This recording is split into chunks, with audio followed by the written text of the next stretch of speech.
And I love having this space where we kind of go into Friday on a good note, onto the weekend on a good note. But Z, the reality is so many of us who are listening right now, we don't just experience these issues of race discrimination, gender discrimination, and other forms of oppression. We don't just experience them intellectually. We live them and we experience them in our physical bodies. So let's talk about your journey and the benefits you have been able to secure through a mindfulness practice, meditation practice, and incorporating these tools in a way that helps you to be not ignore these issues, but I like to think of it as sort of surfing along in the ocean with these issues, so you're not overtaken by the wave. Talk to us a little bit about your journey and how you got started on this path. Yes. Well, I was sprinting on the corporate treadmill. I was banging my head against not the glass ceiling, but the concrete ceiling, which is what it is for women of color. And that led to burnout. Basically, I felt like I needed to work twice as hard as everyone else just to be treated the same way. So I was working nights, I was working weekends. I said yes to everything. And ultimately, burnout is real. So I felt it in my body, right? I had headaches, I had fatigue, I couldn't sleep. And my doctors told me that something's got to change. And so I quit. And I took what I called a sabbatical at that time, but I went to India and I learned powerful tools like mindfulness, like breath work, breathing, something that you can do for free that can really change your life. And I experienced a level of peace that I had never experienced in my life. It was amazing. That's why I teach it today to Black people. So let's talk about the Black people, because we need this, sis. Like, we need this desperately.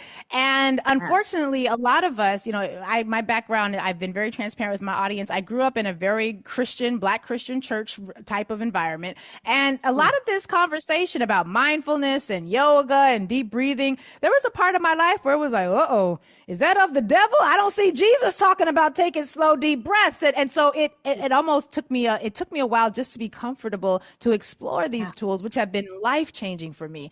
How do you approach folks with this type of conversation who perhaps are not really comfortable with the idea of using tools like this, tools outside of the read your specific holy book, pray in this specific way, these other tools that they're not necessarily grounded to our culture in that way? How do you approach a conversation with folks coming from that particular perspective?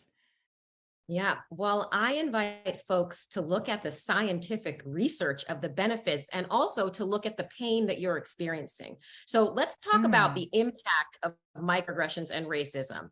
Research shows that this is the direct cause of higher rates of high blood pressure and heart disease in African Americans.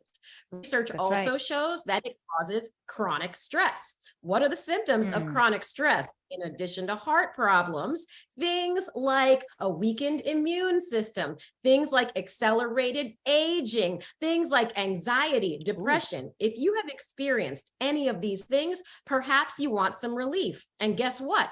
Medical research now shows that mindfulness and breathwork practices reduce your blood pressure. They reduce stress. They reduce anxiety. And so I invite people to think about, well, do you want to feel better? And if the research shows that this can help you feel better, why not? Now, you should believe what you believe. It is not a separate thing. That's the point, because I believe God wants us all to feel better. And I agree with you. And I personally believe that when Jesus was out in that desert for 40 days and 40 nights, he was doing a whole lot of breathing. There's a whole lot of mindfulness and meditation happening in that desert. That's just my personal belief. Can't prove it. That's just my personal belief. So Z, the corporate treadmill that you described, it's one that I've been on. A number of us have been on. And, there have been many in the audience who have gotten a similar prognosis from their doctors. Something has to change. You working too hard, you're too stressed out, something is going to have to give. But a lot of us don't feel like we're in a position where we can just quit and go to India. Trust me, if I could quit and go to India, if I could quit and go anywhere, I wouldn't quit, because actually I love my job right now because I'm doing racial justice work. I'm working in my purpose. But when I was in corporate America, I would have loved to do something like that. Where did you find the courage? Where did you find the ability to not just hear what your doctor was saying, but then act on it in a way that was what I would imagine completely paradigm shifting for you? Yes. Well, a couple things. One, when your physical health, when your mental health hits a rock bottom, then it's almost like you don't have a choice, right? And I unfortunately let it get to that level. And I want folks to prioritize self-care so you don't get to that level. So there was just that. But also, I had friends in my circle that had taken this thing that they called a sabbatical, which, by the way, sabbatical in its traditional sense means that you can come back to your job, right? And that they're cool with it. No, I just mean I quit. And so I had a couple friends that I knew that also did that. And I was very worried that I wasn't going to be able to get a job afterwards, that people were going to look down on me, especially as a Black person, because these people were not Black that did this. So I'm like, well, y'all could do it, but can I am a Black woman. It is much harder for me to get a job. It is much easier for people to make, like stereotypes about me and my abilities. And I just had to trust, because here's the thing. In my book, Black People Breathe, I have a chapter on countering imposter syndrome with courage. And I share a framework on how to deal with this self-doubt. And in this case, I'm talking about self-doubt. Can I get a job? And one of the exercises that I share in my framework called WebAV, the E is for evidence gathering. And evidence gathering, I invite folks to, identify what is your voice of self-doubt saying. In this case, we're talking about you won't be able to get a job. Then you make two lists of evidence. One, evidence that supports that statement, and two, evidence that disproves it. And when you look at this evidence that disproves it, in my case, I could look at my education. I could look at all the jobs that I got before. I could look at performance reviews. I could look at who's in my network, right? When you start to make a list, these are facts. It's hard to argue with facts. And that can be really encouraging when you realize that perhaps your fears are not rational, or maybe your fears are informed by something other than the facts in a way that will end up with you sort of, short circuiting your ability to find a place of balance and a place where you're able to get the restoration that you need. What happened in India? How did you go from, all right, I'm quitting this job, I'm going to India, I'm going to study some things. You came back.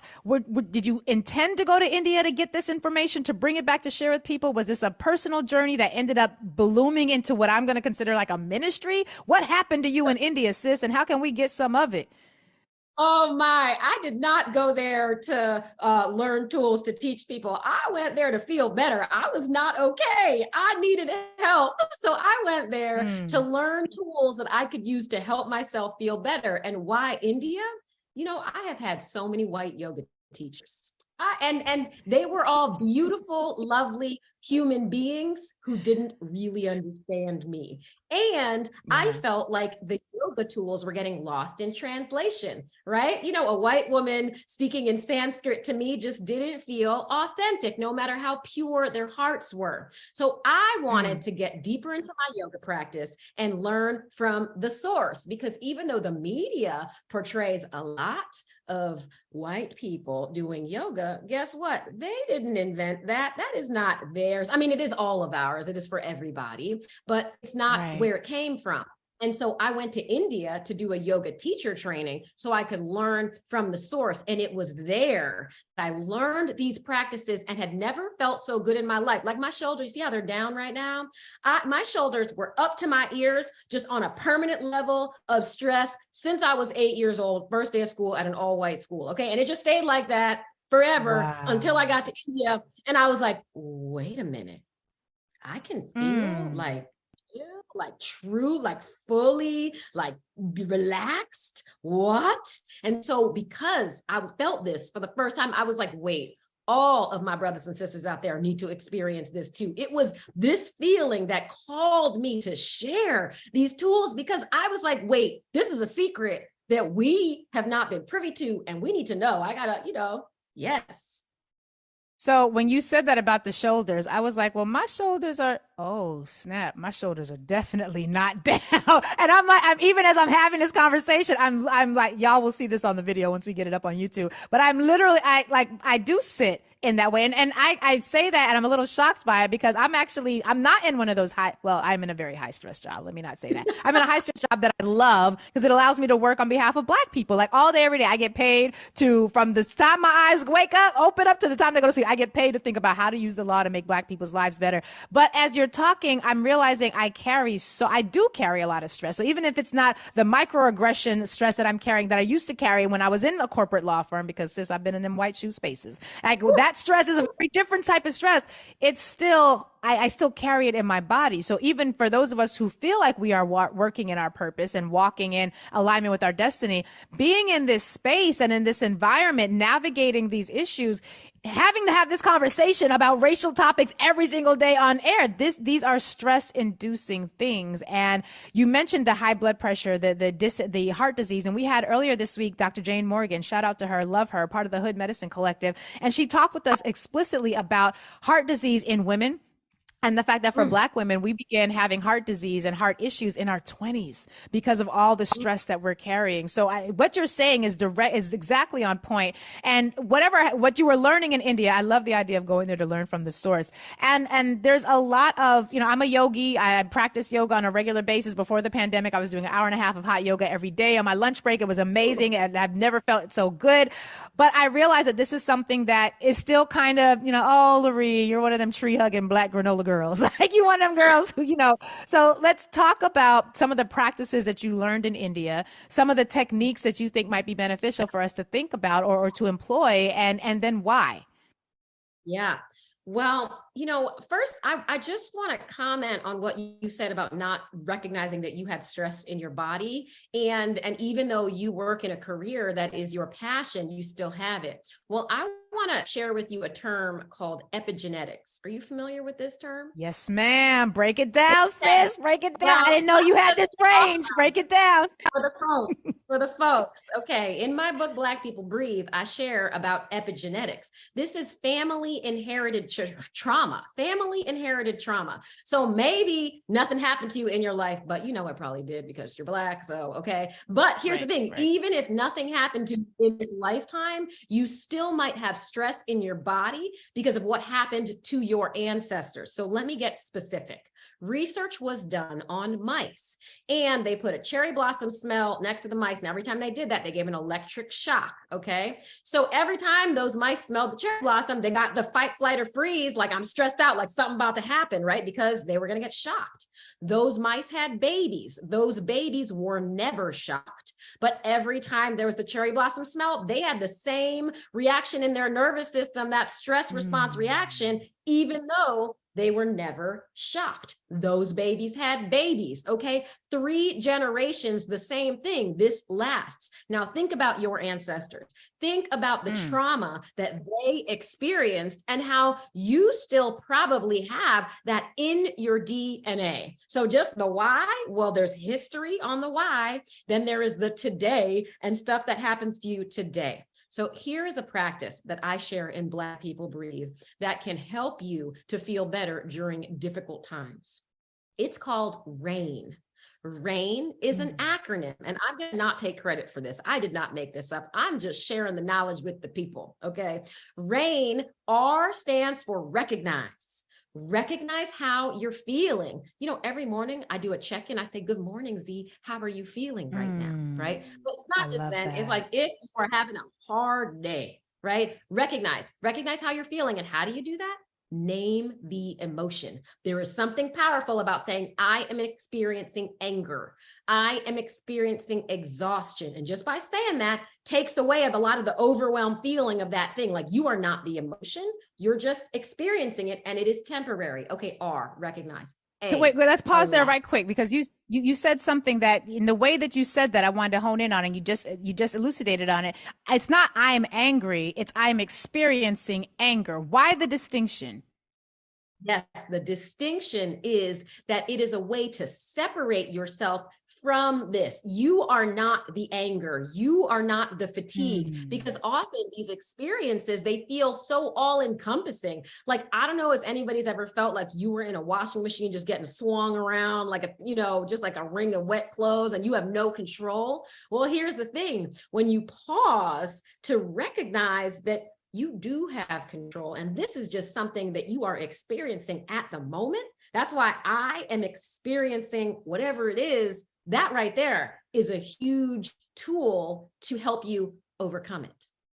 I love that. I'm not the anger. I'm experiencing anger. And for people who are labeled angry all the time, when people see our packaging, shout out to Garden Marcus from yesterday, when they see our packaging and read us as angry, we don't have to take that on. I am experiencing anger, rightfully so. Usually, I'm experiencing anger. I love that. Okay, so that's R. Recognize how you're feeling. And y'all, I say every day for a moment of gratitude. What is your personal ritual? Some of you have a ritual already. When you wake up in the morning, you do your 10 slow deep breaths. Some of you don't have a ritual at all. You've been looking for one. You might find that R, recognize how you're feeling, is part of what you can incorporate into your ritual. All right, so that's the R. What do you have for A?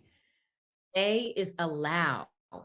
Allow that feeling to be there. So here's the thing. I don't know about your household, but when I grew up, feelings were supposed to be swept under the rug. Any hard feelings, you can have joy, but if you are sad, my dad would be like, well, you're sad.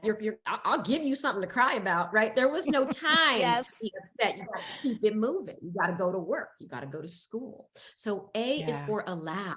Because if we do not allow these feelings to be here and we sweep them under the rug, they build up over time like a snowball effect. And then suddenly one day you just yell at somebody out of the blue, or you experience burnout like I did, and your doctor's like, you are not okay. So just taking the time to allow it to be there, to give it space. It's not saying it's okay. It's saying this feeling belongs. Like you said rightfully so earlier about anger, right? Like sometimes things happen and you have a right to be angry. So let yourself be angry for this moment. A is for allow. I love that. Yes, ma'am. I'm taking notes, y'all. So I is for investigate.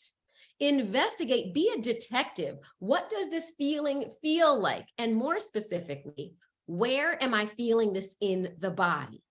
I am experiencing anger in my chest, and let's describe it. That feeling of anger in my chest feels like a tightness, or it feels like a sharp knife, like describe it. There is something powerful about describing it, because then it's like, oh, this is just something I'm experiencing. And as soon as you start describing it, you'll notice that it starts to loosen up. Just even when I said shoulders, then your shoulders went down just because you started paying attention to it. Right? Yes. So I is for investigate. N is for nurture. N is for nurture. Nurture. Yes. So what do I mean? Break it down. What can you do? What would make you feel better? We are all different. We are all different. For some folks, it's like, I just need to call my girl, or I need a hug. Other people are like, I just need to be by myself and I need to go for a walk outside. Maybe there are specific words that you need to hear that you can share with yourself, like it's going to be okay, girl. I love you. It's fine. Maybe you want to call on a higher source, right? Maybe you want to call on your ancestors, but what is it that you might need to hear from them to feel better? So being intentional about nurturing yourself to feel better. And all of this, when you do all of these steps of RAIN, you will feel better. And I want to say it's not just a one-time thing, because, people think healing is this like linear thing, like, I'm done. I mean, the truth is, y'all, it is like you got to do RAIN again and again and work on it, because this is generations of pain that we need to heal, Right. That's right. And the idea that the title of your book, Black People Breathe, I'm sure you've seen people say, well, all of us need to breathe and all of us have stress. Is this something that is not just in terms of these concepts and introducing these concepts? Are you speaking to us in terms of our individual experiences, or are you speaking to also to the overall health of the village? Because one of the things we like to ask ourselves is, are we freeing ourselves? How does it free us? And then how does it heal the village, right? I'm of the perspective, and the reason that we do Moment of Gratitude is because if we are working on our individual selves, and I say this at the beginning of every show, we learn how to be better people who learn how to build better communities and shape a better world. Do you see a long-term vision where humanity is somehow bettered by people taking a time to be more introspective, to take time to cultivate these rituals? What is our world look like if we are not so wrapped up, tied up, and tangled up in hitting the snooze button or are just racing out the door, but we're actually taking time to center ourselves? What differences would you see for our communities if we were employing these practices as a community? Yeah. Well, I do think that it always starts here at the individual level. If you can feel good in your mind, body, and soul when you have those moments, how kind are you to other people? What sort of Mm. mother are you if you have a child? What sort of friend are you? What sort of romantic partner are you? When we feel good inside, we are amazing people to other people. That's we can most show our Yes. love and our affection to up level not just ourselves but everyone around us. So I believe that if all people, not just Black people, and of course, I'm gonna prioritize Black people, but if Ain't all nothing wrong. people felt better, like if the allies did some of these practices too, they wouldn't treat us the way that, I mean, aspiring allies, I guess I'll say, wouldn't treat us the way we are treated. So this is a practice of self-care. And when we practice self-care, we can be our best self for other people, both at work and at home. Z, this is powerful. I know we only have just a minute or two left, and I'm hoping that we can get you to come back because I'm getting the book. I want to begin incorporating these practices in my own life, and I know I would love for the next time you come if we could do an exercise where you can sort of walk us through like how we can engage with this work a little bit more substantively. I am really intentional this year about making sure that we are in alignment, not just physically, not just mentally, but from the inside out. And I need more gurus. I don't know if you like the term guru. I need more people with insight like yourself who can help us think through these things because we're not, I often say in this and in other spaces where I do a lot of activism, you know, if our freedom and liberation were just about us thinking our way through it, we'd have been free because we're really smart. Like we're really intelligent people. We would have been free. It's not just about our intellect. There really is something that has to happen from within that addresses that epigenetic transfer that you talked about. I'm so glad that you explained the study because I think when people hear it that way, we realize I'm not just carrying my burden, but I'm carrying the burdens in many ways of people who came before me who I may not even know, but who I'm directly connected through my bloodline. The book is called Black People Breathe. She is Z Clarke, and I am a huge fan right now. I'm so glad we got to get you on, and I cannot wait to bring you back.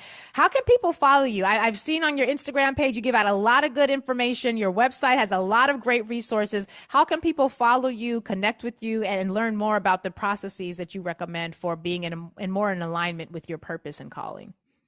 Yes.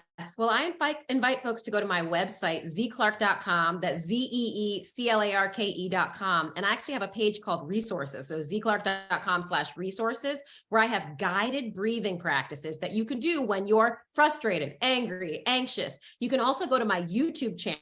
Just Z Clarke on YouTube, and you can follow me on social media, Z Clarke Breathes. And I have an online course coming out on Juneteenth called Breathing Through Yes. Microaggression and Racism. So that's coming soon on Juneteenth.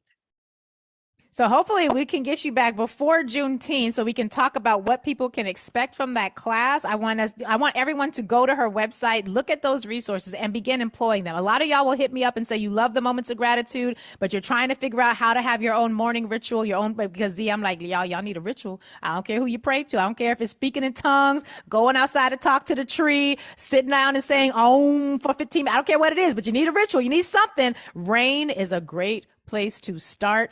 So y'all go to the website, look at some of those resources, and then give us a call here at the show and let us know how it's working for you. And we're going to do our best to get Z back on so we can talk through a bit more of not just this acronym, but so many of the other resources that you have stored in your information in the book. I'm a huge fan. So thank you so much for giving us some of your time to get today. Y'all, this is the type of stuff that we need. We need much more of. Thank you for being here.